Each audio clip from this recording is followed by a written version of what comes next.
مظہر عباس صاحب، لیکن ہم جو دیکھ رہے ہیں اور تجربہ یہی کہتا ہے کہ دعوے پہلے بڑے بڑے ہوتے ہیں، کسی کو بھی لانے سے پہلے، کسی کے بھی آنے سے پہلے، لیکن اس کے بعد جب ایکچولی وہ ٹاسک سر پہ پڑتا ہے تو پھر پرفارم نہیں ہو پاتا ہے. تو اب جب نون لیگ تنقید کر رہی ہے، موازنہ کیا جائے، درست لگتی ہے آپ کو؟ پہلی چیز یہ کہ ہمارا کوئی بھی گورنمنٹ ہو، ہمارا سب سے بڑا پرابلم یہ ہوتا ہے کہ ہم معیشت کو شارٹ ٹرم طریقے سے ڈیل کرنے کی کوشش کرتے ہیں. یہ شارٹ ٹرم سولوشنز نہیں ہوتے. آپ کو بتانا پڑے گا کہ حقیقت کیا ہے. آپ نے کہا کہ میں 2018 میں کہ 6 مہینے میں آ کے ساری چیزیں درست کر دوں گا، جو کہ غلط اسٹیٹمنٹ تھا. اگر معیشت پچھلے 15-20 سالوں میں اتنی بیٹھ گئی ہے تو آپ 6 مہینے میں کیسے درست کر دیں گے؟ تو پہلا بیان ہی غلط تھا.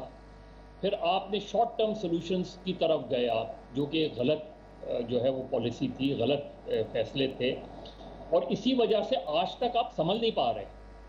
اب یہ جو ڈالرز آ رہے ہیں، جس کا بہت زیادہ چرچا ہے روشن ڈیجیٹل پروگرام میں، آپ اتنا انٹرسٹ کہیں بھی دیں گے تو وہ ڈالرز آئیں گے. آپ ذرا وہ انٹرسٹ ہٹا لیں تو پتہ چلے گا محب وطن پاکستانی کتنے ڈالر یہاں بیچتے ہیں، آپ کو اندازہ ہو جائے گا.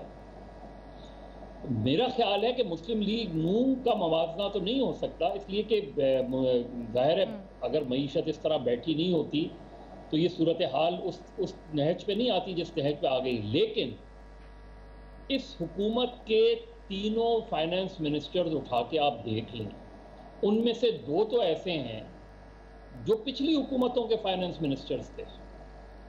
تو اگر پچھلی حکومتوں کی پالیسیز غلط تھیں تو ان کے فائنانس منسٹرز کو کیوں انڈکٹ کیا گیا؟ ان کی فائنانس ٹیم کو کیوں انڈکٹ کیا گیا؟ تو یا تو ان کی اس وقت ڈائریکشن درست تھی، اس وجہ سے آپ نے وہ کیا، اور بعد میں بیچ میں کرپشن وغیرہ کے ایلیمنٹس تو بہت زیادہ ہیں. لیکن معیشت کو اگر آپ نے صحیح ڈگر پہ ڈالنا ہے تو یہ نہیں ہو سکتا کہ آپ 3 مہینے 6 مہینے کے ٹارگٹ سیٹ کریں.